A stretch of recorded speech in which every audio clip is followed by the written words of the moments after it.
शाम 5 बजे की हर बड़ी खबर देख रहा है इंडिया मेरे साथ। नमस्कार, गुड इवनिंग, आप सभी के साथ मैं हूं मलिका मल्होत्रा और आइए करते हैं खबरों के सफर की शुरुआत। सलमान खान के सबसे बड़े दुश्मन लॉरेंस बिश्नोई ने दिल्ली से लेकर हरियाणा में 2 बड़ी वारदात करके बड़ी बड़ी धमकियां दी हैं। साफ कह दिया है कि उनके रास्ते में जो भी आएगा वो गोलियों का शिकार हो जाएगा। जो भी सलमान खान से दोस्ती करेगा, यारी करेगा, वो भुगतेगा। पहली खबर दिल्ली से है, जहां सलमान खान के दोस्त उनके करीबी सिंगर गुरु रंधावा की जिम पर फायरिंग हुई। हालांकि इस फायरिंग में कोई घायल नहीं हुआ है। तो दूसरी तरफ हरियाणा के हांसी में भी लॉरेंस गैंग के गुर्गों ने सरेआम एक जिम मालिक को ताबड़तोड़ गोलियों से भून डाला। उस वारदात में जिम मालिक की मौके पर ही मौत हो गई।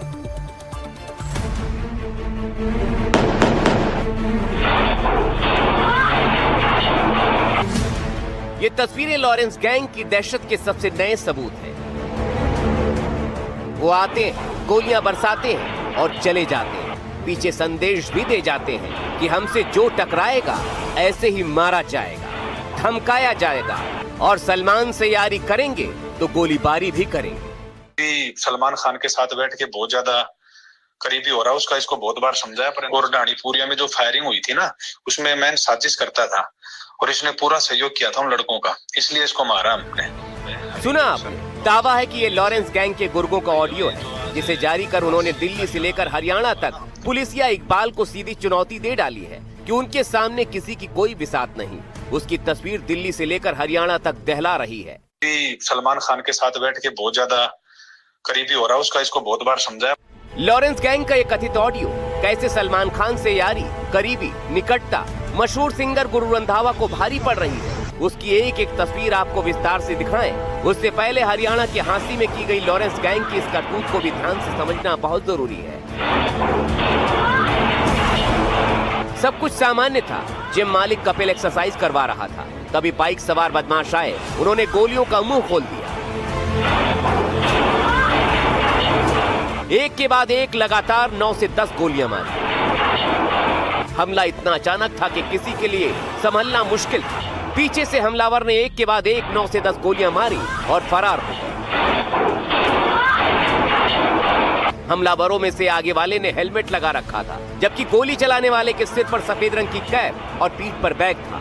दोनों तुरंत फरार हो गए। इस अटैक में वहां पर एक्सरसाइज कर रही शिफा नाम की एक लड़की भी घायल हो गई, जबकि गोलीबारी से एक्सरसाइज करने वाले भी कांप उठे। किसी को समझ में ही नहीं आया कि आखिर ये हुआ क्या, क्यों हुआ, किसने किया। ऊपर कुछ 2 लड़के मोटरसाइकिल पे आए थे और वो फायरिंग करके चले गए। तो अभी हम घटना पे मौके पे आए हैं यहाँ पर और उसकी जांच कर रहे हैं। फैसल की टीम भी आई है और लड़का नाम है, इसका नाम कपिल नाम है, लगभग 26-27 साल इसकी उम्र है और ये जिम चलाने का काम करता है। और अभी आगे जो है वो कार्रवाई करेंगे, जो जांच में सामने आएगा वो कार्रवाई करेंगे। किस वजह से हुई सर? कितने राउंड चलाए? अभी मौके के ऊपर लगभग 10 राउंड होल पड़े हैं यहाँ पे। फैसल की टीम उसकी जांच कर रही है, वो करेगी। वजह क्या रही सर? नहीं, अभी कोई ऐसी वजह सामने नहीं आई। आखिर वो कौन है जो इतनी महंगी महंगी पिस्टल से हमला करने आया? जाहिर है सामान्य लोकल बदमाश तो हो नहीं सकता। पुलिस जांच के बाद किसी मोड़ तक पहुंचती, तब तक लॉरेंस बिश्नोई गैंग के हरी बॉक्सर का कथित ऑडियो मैसेज आ गया, जिसपे जिम मालिक कपिल की हत्या की जिम्मेदारी ली गई। राम राम सभी भाइयों को, मैं हरी बॉक्सर लॉरेंस बिश्नोई गैंग से। भाइयों, ये जो आज हांसी हरियाणा में जो मर्डर हुआ ना कपिल रेड जिम संचालक का, इसकी जिम्मेवारी मैं हरी बॉक्सर और आरडी धालीवाल, हरमन संधू और विक्रम कृडान लेते हैं। भाइयों, इसने शेखपुरा और ढाणीपुरिया में जो फायरिंग हुई थी ना, उसमें मैं साजिश करता था और इसने पूरा सहयोग किया था उन लड़कों का, इसलिए इसको मारा हमने।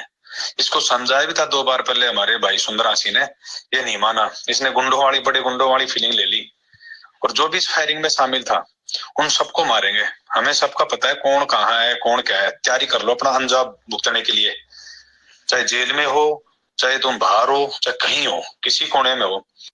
सुना आपने, एनडीटीवी इंडिया इस ऑडियो की पुष्टि नहीं करता है, लेकिन जिस तरह से इसमें धमकी दी गई, उसके बाद हरियाणा पुलिस के लिए चुनौतियां बहुत बढ़ गई हैं।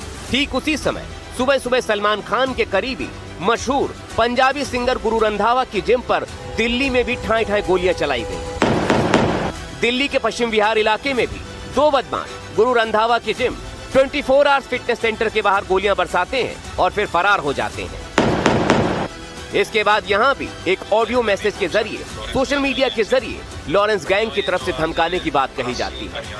यहां भी ऑडियो मैसेज में हरी बॉक्सर नाम से धमकी देने वाला शख्स नजर आता है, जिसमें गुरु रंधावा के जिम पर फायरिंग को लेकर सलमान खान से करीबी को जिम्मेदार बताया गया। सोशल मीडिया पर धमकी देने वाले ने खुद को अनिल पंडित बताया, लेकिन कथित ऑडियो में धमकी में हरी बॉक्सर जैसी आवाज थी, जिसमें कहा गया गुरु रंधावा सलमान से बहुत करीबी दिखा रहा है और अगर समझाने के बाद भी वो नहीं माना तो जिम के बाद अब उसके ऊपर गोलियां चलाई जाएंगी। ये जो आज दिल्ली में भी फायरिंग करवाई है हमारे भाई, छोटे भाई अनिल पंडित ने और हरमन संधू ने और आरडी धालीवाल ने, इन्होंने दिल्ली में फायरिंग करवाई है। 24 आवर्स फिटनेस है ना दिल्ली में गुरु रंधावा की जिम, इस पे जो फायरिंग हुई है इसकी जिम्मेवारी भी भाई हम लेते हैं। हमारे छोटे भाइयों ने करवाई है। इसको पहले मैंने फोन करके समझाया था, परंतु इसके भी समझ में नहीं आया, क्योंकि ये भी सलमान खान के साथ बैठ के बहुत ज्यादा करीबी हो रहा है उसका। इसको बहुत बार समझाया परंतु इसके समझ में नहीं आ रहा। इसके भी जल्दी गोलियां पड़ेंगी। इससे पहले भी सलमान खान की करीबी के नाम पर कई नामचीन लोगों पर गोलियां चल चुकी हैं। 14 अप्रैल 2024 को गैलेक्सी अपार्टमेंट यानी सलमान के घर पर ही फायरिंग हुई थी। नवंबर 2023 में गिप्पी ग्रेवाल, ये सिंगर हैं, बैकवर वाले उनके घर पर फायरिंग हुई थी। इसमें भी सलमान से करीबी को जिम्मेदार बताया गया था। सितंबर 2024 एपी ढिल्लों, इनके भी बैकवर वाले घर के बाहर फायरिंग हुई थी। रोहित गोदारा ने दावा किया था कि सलमान की करीबी की वजह से इनके ऊपर भी फायरिंग हुई। 12 अक्टूबर 2024 बाबा सिद्दीकी, सलमान खान के बेहद करीबी दोस्त और एनसीपी नेता बाबा सिद्दीकी की मुंबई के बांद्रा में गोली मारकर हत्या कर दी गई थी। गैंग ने ऑन रिकॉर्ड इसकी वजह सलमान से उनकी गहरी दोस्ती को बताया था। और अब 11 जून 2026 गुरु रंधावा की जिम के बाहर फायरिंग। सोचिए, दिल्ली से लेकर हरियाणा तक लॉरेंस बिश्नोई गैंग की दहशत ने फिर से पैर पसार लिए हैं। एक तरफ दिल्ली में गुरु रंधावा की जिम पर गोलियां चलती हैं, ठीक उसी समय हरियाणा के हांसी में दिल दहला देने वाला मर्डर। ताजा वारदात बताती है कि अपराधियों के हौसले कितने बुलंद हैं और वो कहीं भी कभी भी वारदात करने में माहिर हैं। ऐसे में पुलिस के सामने बहुत बड़ी चुनौती है कि आखिर लॉरेंस के नाम से चल रही इस दहशत गैंग पर काबू कैसे पाया जाए। दिल्ली से मुकेश सिंह सेंगर और हांसी से अंकुर कपूर के साथ ब्यूरो रिपोर्ट, एनडीटीवी इंडिया। और इस बीच एक बड़ी खबर मिल रही है। पश्चिम बंगाल पुलिस ने टीएमसी नेता जहांगीर को आज हाफ मैच में परेड कराया। जहांगीर खान को सोमवार को नेपाल बॉर्डर के पास से गिरफ्तार किया गया था। पश्चिम बंगाल के दक्षिण 24 परगना जिले के फाल्ता थाने में जहांगीर खान के खिलाफ 7 एफआईआर दर्ज है। जहांगीर को अवैध वसूली करने के आरोप में पकड़ा गया है। जहांगीर ने इस साल फाल्ता सीट से विधानसभा चुनाव लड़ा था। अब खबर महाराष्ट्र के पालघर से, जहां धर्मांतरण का चौंकाने वाला मामला सामने आया है। स्टूडेंट वीजा के नाम पर लड़कियों को लंदन भेजने और अंतर्राष्ट्रीय धर्मांतरण रैकेट में धकेलने की बात सामने आ रही है। इस खबर पर महाराष्ट्र सरकार पर अलर्ट मोड पर आ गई है। ये मामला 2 सगी बहनों के अत्याचार और ब्लैकमेलिंग से शुरू हुआ। पालघर के डहाड़ू में एक मुस्लिम युवक ने 2 सगी बहनों को प्रेम जाल में फंसाया। इनमें से एक बहन नाबालिग है। आरोपी ने लड़कियों के अश्लील वीडियो बनाकर उन्हें ब्लैकमेल किया और उनका यौन शोषण किया। इस मामले में पॉक्सो और एट्रोसिटी एक्ट के तहत एफआईआर दर्ज की गई। मामला सामने आने के बाद पूरे राज्य में खलबली मच गई। कई हिंदू संगठनों और आम लोगों ने नाराजगी जाहिर की। निष्पक्ष जांच और दोषियों के खिलाफ सख्त कार्रवाई की मांग उठी। इसी विरोध में सकल हिंदू समाज की तरफ से दहाड़ू बंद का आह्वान किया गया और इस बंद का असर भी देखने को मिला। सड़कों पर कुछ इस तरह का नजारा दिखा। इस मामले के सामने आने के बाद महाराष्ट्र में सियासत भी तेज हो गई है। बीजेपी की वरिष्ठ नेता चित्रा वाघ ने दहाड़ू में एक प्रेस कॉन्फ्रेंस कर इस तरह के मामलों के पीछे चल रहे एक खतरनाक रैकेट का दावा किया। ये जो पुलिस की बात है, तो सऊद खान के से कई बार ऐसा हुआ कि उसके भाई, उसके माँ मेरी बिल्डिंग के नीचे आए, मैं गया, उसको समझाया गया। हर बार उसके माँ, उसके भाई उसका सपोर्ट करते थे। बोलते थे कि कोई दिक्कत नहीं, आज के बाद ऐसा नहीं होगा, आज के बाद ऐसा नहीं होगा। यही प्रक्रिया चलती रही काफ़ी दिनों तक। फिर अंत में पता लगा जो है, इसलिए पुलिस के पास ये मैटर नहीं जा पाया। जब इन्होंने सुसाइड किया तो उसके बाद ये एडमिट हो गए। लगभग जो है मर चुकी थी, 4 से घंटे वेंटिलेटर पे थे। हर तरीके का नुकसान हुआ। चित्रा वाघ ने सवाल उठाया कि जिन लड़कों की खुद की आर्थिक स्थिति ठीक नहीं है, उन्होंने स्टूडेंट वीजा बनवाकर इन लड़कियों को लंदन कैसे भेज दिया। लड़कियों को लंदन ले जाकर उनके साथ वहां क्या किया जा रहा है, इसके लिए इतना पैसा कहां से आया, क्या ये कोई बड़ा रैकेट या अंतर्राष्ट्रीय तस्करी का हिस्सा है। जो ये जिहादी है, जिन्होंने हमारी बच्चियों को अगवा किया है, लंदन का वीजा देने में पैसे कहां से आए, कौन सा लोन मिला, स्टूडेंट वीजा कैसे मिला जिसकी मालूमात कोई परिवार को नहीं है, ये कौन सी कंपनी है जिन्होंने इनके स्टूडेंट लोन पास कराए। ये सारे कागजात जो परिवार ने मुझे दिए थे वो मैंने सम्माननीय मुख्यमंत्री जी को दिए हैं और उन्होंने एसआईटी स्थापित करके इस सारे जितने भी एंगल है इस सबकी जांच होगी। चित्रा वाघ ने बताया कि मामला संज्ञान में आते ही महाराष्ट्र के मुख्यमंत्री देवेंद्र फडणवीस ने तुरंत पालघर एसपी की निगरानी में एक एसआईटी गठित करने के आदेश दिए हैं और भरोसा जताया कि इस पूरे रैकेट को जड़ से उखाड़ फेंका जाएगा। पूरे शहर में और खासतौर पर दहानू में जिस प्रकार के मामले पिछले कई दिनों से निकलकर सामने आए हैं वो बेहद गंभीर हैं और इसको लेकर एक और जहां सरकार अपने स्तर पर काम कर रही है, एसआईटी का गठन किया गया है ताकि इसमें जो कोई आरोपी है उस पर सख्त कार्रवाई की जाए, वहीं दूसरी ओर अब देखना ये होगा कि इस पूरे मामले में जो कोई शामिल है उस पर पार्टी द्वारा और साथ ही सरकार द्वारा क्या कुछ कार्रवाई की जाती है। एसआईटी पुलिस अब इस बात की तहकीकात कर रही है कि इस नेटवर्क के पीछे किन विदेशी ताकतों या संगठनों का हाथ है। दहाड़ू की इस घटना ने एक बार फिर बच्चियों की सुरक्षा और अंतर्राष्ट्रीय स्तर पर चल रहे संदिग्ध धर्मांतरण नेटवर्कों पर बड़े सवाल खड़े कर दिए। अब देखना होगा कि एसआईटी की जांच में इस लंदन रैकेट के कौन कौन से बड़े चेहरे बेनकाब होते हैं। Bureau report, NDTV India. और आइए अब बात करते हैं यूपी में चल रहे बुलडोजर एक्शन की। कई शहरों से तस्वीरें सामने आई हैं जहां अवैध अतिक्रमण को हटाया जा रहा है। प्रशासन की कड़ी कार्रवाई से ये संदेश दिया जा रहा है कि किसी भी तरह का अतिक्रमण बर्दाश्त नहीं किया जाएगा।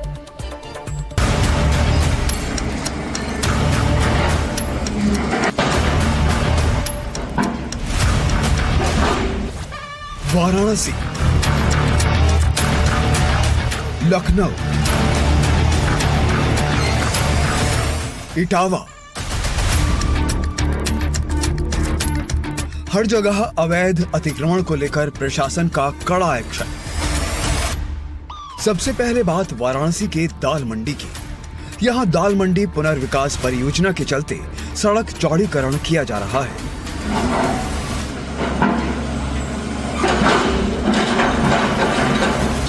दाल मंडी की 650 मीटर लंबी संकरी गली को करीब 17 मीटर चौड़ा किया जा रहा है।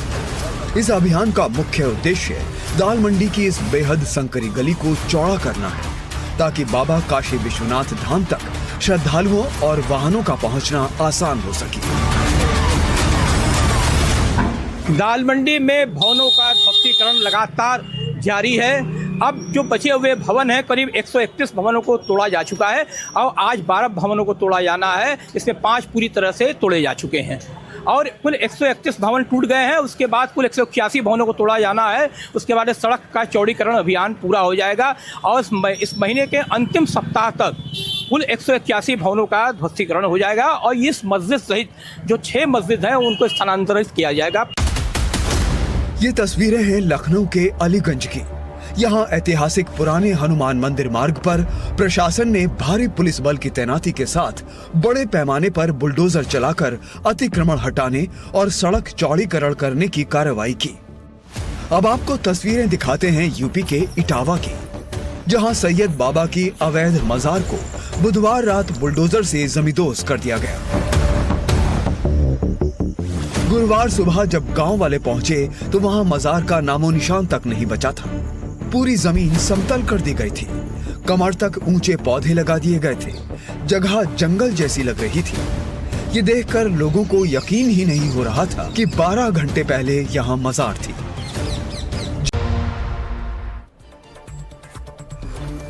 देख रहा है इंडिया में ब्रेक के बाद एक बार फिर से आपका स्वागत है। आइए खबरों में बढ़ते हैं आगे और अब बात करते हैं पश्चिम एशिया में जारी जंग की। पश्चिम एशिया में जंग फिर से घातक होती जा रही है। अमेरिका, इजरायल और ईरान के बीच एक बार फिर से भीषण हमले शुरू हो चुके हैं। ये रुकेंगे या और भीषण होंगे, ये सवाल है। लेकिन इससे पहले इसकी चपेट में 3 जहाज आए हैं जिनमें भारतीय क्रू मेंबर थे। 8 से 11 जून के बीच इन 3 जहाजों पर हमला हुआ। बताया जा रहा है कि तीनों ही अमेरिकी हमले की चपेट में आए। एक जहाज में 3 भारतीयों की मौत भी हो गई है, इसकी पुष्टि कर दी गई है।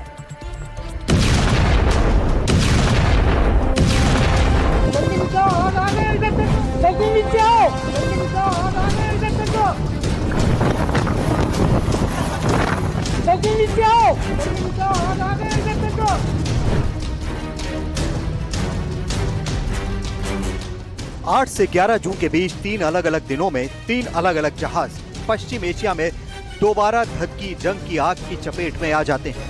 8 जून को एमटी मारिवेक्स पर हमला होता है, 10 जून को एमटी सेटेबेलो पर हमला होता है और 11 जून को एमटी जलवीर अमेरिकी हमले की चपेट में आ जाता है। 10 जून 2026 एमटी सेटेबेलो पर हमला, 3 भारतीयों की मौत। लेकिन जो सबसे बुरी खबर है वो 10 जून को ऑयल टैंकर एमटी सेटेबेलो से जुड़ी है। इसमें 3 भारतीयों की मौत हो गई है। पलाऊ के झंडे वाले इस तेल टैंकर पर कुल 28 क्रू मेंबर सवार थे, जिनमें से 24 भारतीय थे। अमेरिका के हमले में 3 की मौत की पुष्टि हो चुकी है। Deck cadet Aditya Sharma, engine fitter Shivanand Chaurasia और चीफ इंजीनियर पटनाला सुरेश हमले में मारे गए। बाकी 21 भारतीयों समेत दूसरे लोगों को बचा लिया गया है।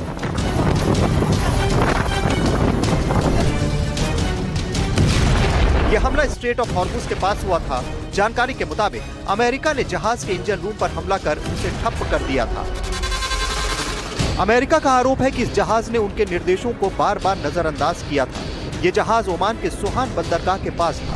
हमले के बाद से ही 3 सदस्य लापता बताए जा रहे थे। अब खबर आई है कि इनकी मौत हो चुकी है। भारत सरकार ने इस घटना को बेहद दुखद और चिंताजनक बताया है। केंद्रीय मंत्री सर्बानंद सोनोवाल ने कहा है कि पलाऊ के झंडे वाले जहाज एमटी सेटेबेलो पर हुई दुखद घटना के बारे में जानकर बहुत अफसोस हुआ। दुख की बात है कि शुरू में लापता बताए गए 3 भारतीय नाविकों की मौत की पुष्टि हो गई है। उनके शव मिल गए हैं और उनकी पहचान भी कर ली गई है। वहीं विदेश मंत्रालय ने अमेरिका के कार्यवाहक राजदूत जेसन मिक्स को भी तलब कर सख्त विरोध दर्ज करवाया है। लेकिन जिस तरह से यह हमला हुआ है उससे अमेरिका पर सवाल उठ रहे हैं। We, being a mariner, I am not ready to understand that U.S. naval base or their military was not having the detail of the crew and their nationality who were there on board. सबसे ताजा हमला 11 जून को MT जलवीर पर हुआ है। इस जहाज पर पश्चिम अफ्रीकी देश गिनी बिसाऊ का झंडा लगा था। ओमान के शिनाज पोर्ट के पास ये हमला हुआ। हमले के बाद इस पर आग लग गई। घटना के बाद भारतीय दूतावास ने कहा कि वो स्थानीय अधिकारियों के संपर्क में है और हालात पर नजर रखे हुए हैं। जहाज पर हमले के बाद क्रू मेंबर्स द्वारा भेजा गया संकट संदेश यानी SOS मुख्य रूप से ऑडियो संदेश और सैटेलाइट डिस्ट्रेस कॉल के रूप में जारी किया गया था। ये सामने आया है। Application regarding your vessel, so they want to know the current status. Sir, please share the coordinates. जल्दी आप मैसेज दीजिए, मैं बंदे को भेजता हूँ आगे सिनाज पोर्ट कंट्रोल को। ओके सिनाज port control, this is a message from Jalvi that all crew are safe, they are in forecastle and they have a huge fire in the engine room. इस ऑडियो में साफ सुना जा सकता है कि जहाज जलवीर से कैसे संदेश भेजा गया और कैसे इसकी सुनवाई हुई। हाल ही में इस तरह का सबसे पहला हमला 8 जून को हुआ था, जब पलाऊ के झंडे वाला एमटी मारिवेक्स चपेट में आया। हमले पर जहाज में भीषण आग लग गई थी। इसका वीडियो सामने आया जिसमें आवाजें आ रही हैं, नीचे आओ आग लग गई। जल्दी नीचे आओ, जल्दी नीचे आओ, आ गए इधर तक, जल्दी नीचे आओ, जल्दी नीचे आओ, आ गए इधर तक, जल्दी नीचे आओ, जल्दी नीचे आओ, आ गए इधर तक। सोमवार से गुरुवार के बीच 3 तेल टैंकर और कमर्शियल जहाज अमेरिकी हमलों की चपेट में आए हैं, जिनमें 2 हमले तो एक के बाद एक हुए हैं। बात करें MT मैवरिक्स की या MT सेटेबेलो की या फिर जो MT जलवीर है, 3 ऐसे समुद्री जहाज हैं जो पिछले 4 दिन में पूरी तरीके से क्षतिग्रस्त हुए हैं और वहां पर रेस्क्यू ऑपरेशन में कई भारतीयों को वहां से निकाला गया है, लेकिन 3 ऐसे भारतीय लोग हैं जो इसमें मारे गए हैं। अब भारत की रणनीति इसमें आगे क्या होगी, क्योंकि कच्चे तेल की कीमतें भी इससे बढ़ने वाली हैं जब तक वहां पर अस्थिरता जो है बढ़ती रहे। अमेरिका, इजराइल और ईरान की जंग में समूची दुनिया पिस रही है, परेशान हो रही है और तमाम बेगुनाह मारे जा रहे हैं। एक तरफ तेल और गैस का संकट है तो दूसरी तरफ जिंदगियों पर भी संकट है। जिस तरह से अमेरिकी हमलों में भारतीयों की मौत हुई है वो मौजूदा हालात का डराने वाला सच है। आदित्य राज कौल के साथ bureau report, NDTV India.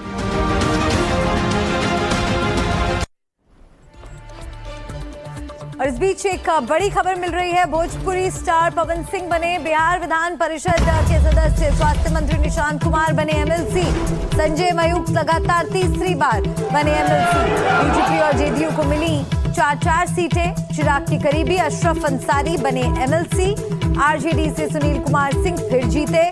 Bihar Vidhan Parishad की सभी 10 सीटों पर उम्मीदवार निर्विरोध निर्वाचित हुए। तो पवन सिंह बने बिहार विधान परिषद सदस्य।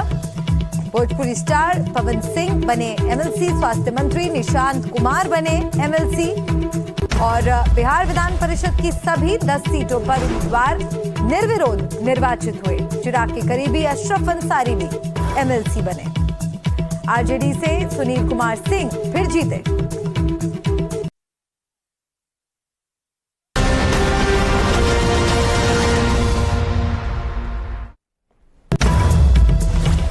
और एक बड़ी खबर, भारत ने ओमान तट पर जहाज पर हमले की निंदा की है। MT सेटेबेलो पर हुए हमले में 3 भारतीयों की मौत हुई। विदेश मंत्रालय ने कहा कि हमने अमेरिका से अपना विरोध जताया है। 3 दिन में 3 जहाजों पर हमला हुआ है। जहाजों पर हमले जल्द रुकने चाहिए। भारतीय नाविकों की सुरक्षा के लिए प्रतिबद्ध है।